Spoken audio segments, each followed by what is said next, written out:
हिमाचल प्रदेश का मालाना गांव अपनी प्राकृतिक सुंदरता और सांस्कृतिक धरोहर के लिए प्रसिद्ध था।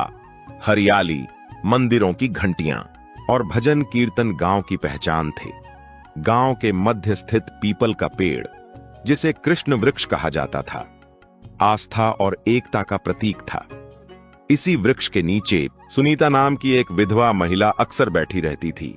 वह अपनी अद्वितीय सुंदरता और शालीन के लिए जानी जाती थी, लेकिन उसके चेहरे पर अनकही उदासी छाई रहती। पति के निधन के बाद उसका जीवन खाली और उद्देश्यहीन हो गया था। उसकी आंखों में गहरा खालीपन और चुप्पी उसके दर्द को और गहरा कर देती थी। गांव वाले उसे देखकर अफसोस करते, लेकिन कोई भी उसकी पीड़ा तक पहुंचने का साहस नहीं कर पाता। मालाना गांव की सुनीता अपनी उदासी और जीवन के उद्देश्य की तलाश में अक्सर कृष्ण वृक्ष के नीचे बैठती थी। वह सोचती, क्या उसके जीवन का अंत केवल दुख और तन्हाई है, या कहीं कोई प्रकाश भी है? इसी बीच गांव में ऋषिदेव नामक एक साधु का आगमन हुआ। उनके तेजस्वी व्यक्तित्व और गहन आंखों ने सभी को आकर्षित किया। वे कम बोलते, पर उनके शब्द भीतर तक झकझोर देते। साधु ने अपने उपदेशों में कहा, हर आत्मा में दिव्यता है। जीवन केवल भौतिक सुखों के लिए नहीं, बल्कि आत्मा की पवित्रता को समझकर ईश्वर से जुड़ने का अवसर है। उनके विचारों ने गांव में आध्यात्मिक जागृति ला दी। ऋषिदेव के उपदेश सरल और गहरे थे। वे कहते, जो तुम बाहर खोज रहे हो वह तुम्हारे भीतर है, बस अपने भीतर झांको।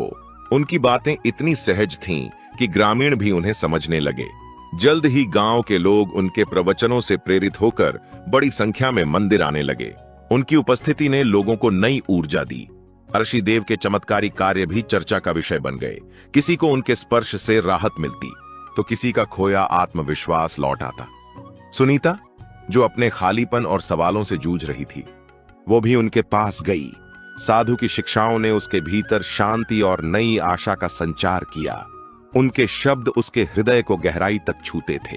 उनके विचारों में जीवन के रहस्यों और आत्मा की दिव्यता का ऐसा चित्रण था जो सुनीता के भीतर नई उम्मीद जगाने लगा। एक दिन जब सुनीता ने साहस करके साधु महाराज से व्यक्तिगत रूप से मिलने का निर्णय किया, तो उनके सामने जाकर उसने अपने मन की उलझने और दुख साझा किए। उसकी आंखों में आंसू थे और उसकी आवाज में दर्द। साधु महाराज ने उसे ध्यान से सुना और फिर एक गंभीर लेकिन स्नेहपूर्ण स्वर में कहा, तुम्हारे भीतर एक अनंत शक्ति है जिसे तुमने कभी महसूस नहीं किया। यह शक्ति तुम्हारे भीतर ही सोई हुई है। तुम्हें अपने भीतर झांकने और अपनी आत्मा को पहचानने की आवश्यकता है। जब तुम स्वयं को जान लोगी, तब तुम्हारे सारे प्रश्न अपने आप समाप्त हो जाएंगे। साधु महाराज के इन शब्दों ने सुनीता के भीतर एक गहरी छाप छोड़ी। उसने महसूस किया कि शायद उसका दर्द और उसकी उदासी केवल बाहरी परिस्थितियों का परिणाम नहीं है, बल्कि उसके स्वयं को ना पहचान पाने की स्थिति का परिणाम है। उसने सोचा कि यदि वह अपनी आत्मा की गहराइयों में उतरकर खुद को समझ सके, तो शायद उसे उस शांति और संतोष का अनुभव हो सके जिसकी उसे हमेशा तलाश रही है। सुनीता अब नियमित रूप से साधु महाराज के उपदेश सुनने लगी। उसने ध्यान और आत्मचिंतन का अभ्यास करना शुरू किया, जैसा कि ऋषिदेव ने उसे सिखाया था। धीरे धीरे उसने अपने भीतर एक नई ऊर्जा और शांति का अनुभव करना शुरू कर दिया। उसे लगा कि वह अपने दर्द और खालीपन से मुक्ति की ओर बढ़ रही है। शायद यही वह मार्ग था जिसे उसका मन और आत्मा इतने लंबे समय से खोज रहे थे। सुनीता और साधु महाराज के बीच की बातचीत समय के साथ गहराने लगी। साधु महाराज के ज्ञान, उनके शांत व्यक्तित्व और उनके शब्दों में छिपे आत्मिक संदेश ने सुनीता के मन मस्तिष्क पर ऐसा प्रभाव डाला कि वह उनके बिना खुद को अधूरा महसूस करने लगी। वह प्रतिदिन मंदिर जाती, उनके उपदेश सुनती और हर बार उनके विचारों में उसे अपनी जिंदगी के सवालों के जवाब का संकेत मिलता। एक दिन जब सुनीता ने साधु महाराज से अपनी भावनाओं और जीवन की दुविधाओं के बारे में बात की, तो उन्होंने उसे ध्यानपूर्वक सुना। उनकी गहरी नजरें सुनीता की आत्मा तक जैसे झांक रही थी। साधु महाराज ने एक शांत लेकिन प्रभावशाली स्वर में कहा, तुम्हारी सुंदरता केवल तुम्हारे चेहरे तक सीमित नहीं है, तुम्हारी आत्मा भी उतनी ही अद्वितीय और दिव्य है। लेकिन दुर्भाग्य से तुमने कभी अपने भीतर झांक कर इसे पहचाना ही नहीं। तुमने हमेशा बाहरी संसार में अपने सवालों के उत्तर खोजने की कोशिश की है, जबकि वे सभी उत्तर तुम्हारे भीतर हैं। अगर तुम मेरी शरण में आओगी और मेरी बातों को अपने जीवन का हिस्सा बनाओगी, तो तुम्हें अपने जीवन का उद्देश्य मिल जाएगा। सुनीता इन शब्दों से बहुत प्रभावित हुई। उसने महसूस किया कि साधु महाराज की बातें न केवल उसे प्रेरित कर रही थीं, बल्कि उसके अंदर सोई हुई उम्मीदों और सपनों को भी फिर से जगाने लगी थी। वह उनकी शिक्षाओं और उनकी उपस्थिति में खुद को अधिक शांत और संतुलित महसूस करने लगी। धीरे धीरे साधु महाराज और सुनीता के बीच का रिश्ता आध्यात्मिक चर्चा से आगे बढ़कर एक व्यक्तिगत स्तर तक पहुंचने लगा। वे अब केवल दर्शन और आत्मा की बातों पर ही चर्चा नहीं करते थे, बल्कि सुनीता के जीवन की छोटी बड़ी उलझनों, उसके डर और उसके सपनों पर भी खुलकर बात करते थे। सुनीता को ऐसा लगता था जैसे ऋषिदेव न केवल उसके मार्गदर्शक थे, बल्कि उसके जीवन के उन हिस्सों को भी समझने लगे थे जिन्हें वह खुद भी ठीक से नहीं समझ पाई थी। उनकी मुलाकातें अब केवल साधारण चर्चाओं तक सीमित नहीं रहीं, बल्कि उनमें एक गहरी जुड़ाव और भावनात्मक पहलू भी जुड़ने लगा।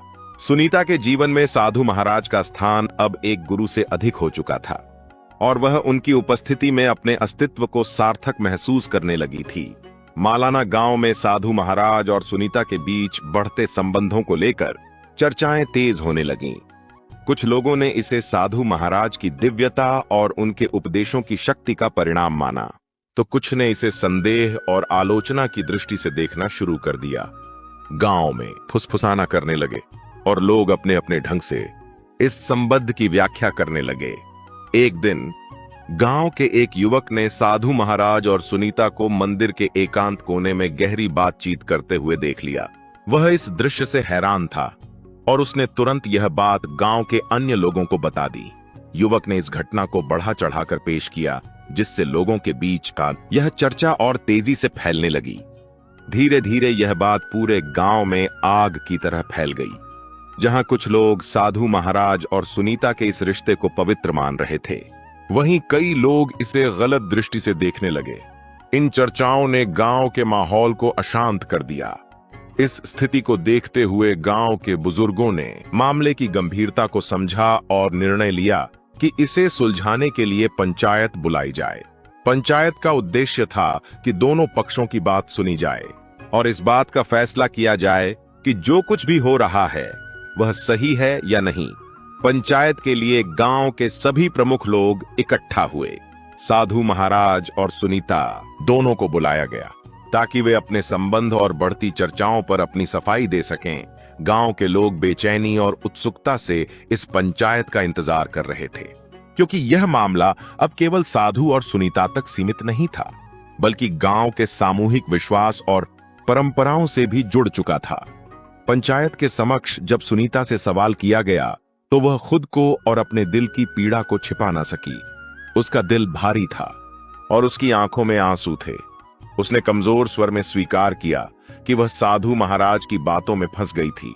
वह यह भी बोली कि साधु महाराज की शिक्षाओं और उनके शब्दों ने उसे आंतरिक शांति का अनुभव कराया था, लेकिन धीरे धीरे वह अपने रास्ते से भटक गई।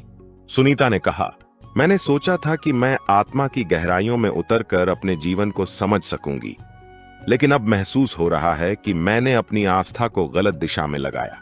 उसकी आवाज में पछतावा था और यह साफ था कि उसे खुद पर भी गुस्सा था कि वह इन झूठे भ्रमों में फंस गई।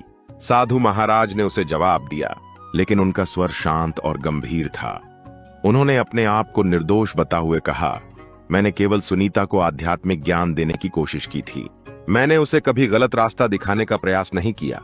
उन्होंने यह भी कहा कि उनकी शिक्षाएं केवल आत्मज्ञान और आंतरिक शांति की दिशा में थीं, और वह कभी भी किसी को अपने निजी संबंधों में उलझाने का इरादा नहीं रखते थे।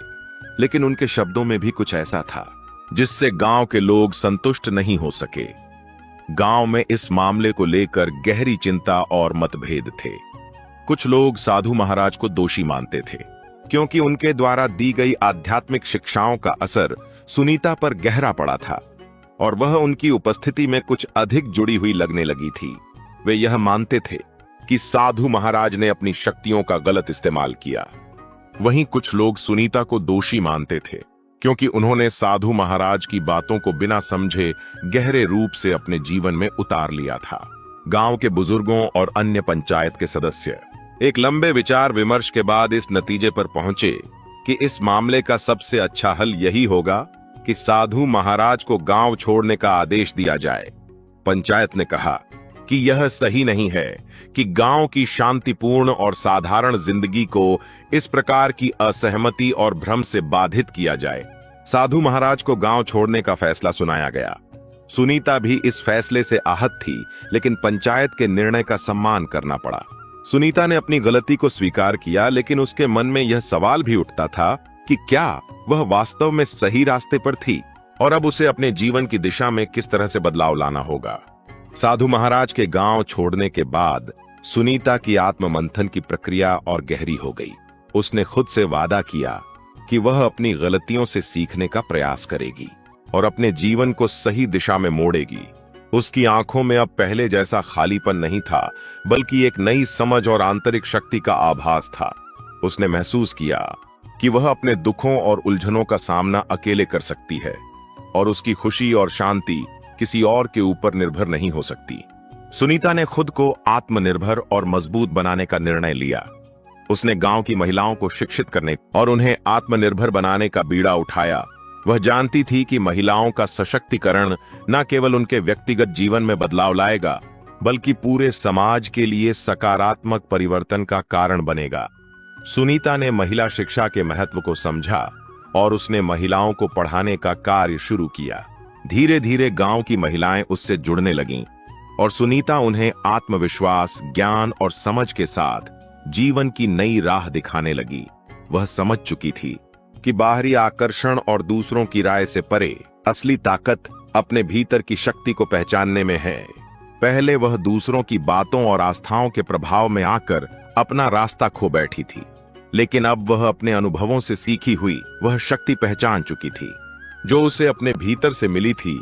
सुनीता ने यह समझा कि आत्म साक्षात्कार और आत्मविश्वास से बड़ी कोई शक्ति नहीं हो सकती, और जब एक व्यक्ति अपने भीतर के सत्य को पहचान लेता है तो उसकी जिंदगी की दिशा स्वतः ही बदल जाती है।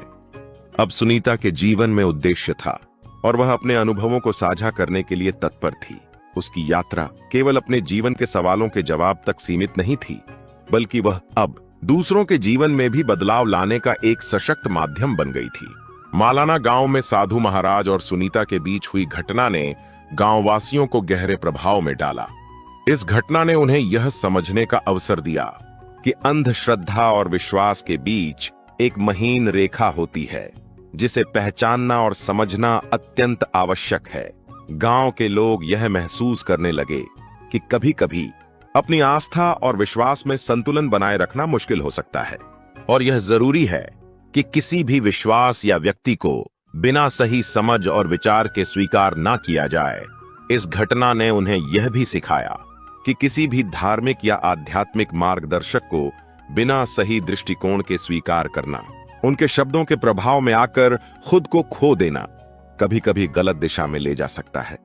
अब मालाना गांव के लोग अधिक सतर्क हो चुके थे और उन्होंने यह निश्चय किया कि वे अपने निर्णयों में ज्यादा सोच विचार करेंगे ताकि किसी भी परिस्थिति में न्यायप्रिय और समझदारी से काम लिया जा सके। सुनीता की यात्रा भी इस बदलाव का महत्वपूर्ण हिस्सा बन चुकी थी। पहले वह केवल एक विधवा थी जिसे अपनी शोकपूर्ण परिस्थितियों और जीवन की उलझनों से जूझते हुए अकेलेपन का सामना करना पड़ा था, लेकिन इस घटना के बाद सुनीता ने न केवल अपनी आत्मा की गहरी समझ पाई, बल्कि उसने अपने अनुभवों से कुछ ऐसा सीखा जो पूरे गांव के लिए प्रेरणा का स्रोत बन गया। वह अब केवल एक विधवा नहीं रही, बल्कि एक ऐसे व्यक्ति के रूप में उभरी जिसने अपने भीतर की ताकत को पहचाना और अपने जीवन के दुखों से ऊपर उठते हुए दूसरों के जीवन को भी सुधारने की दिशा में कदम बढ़ाया।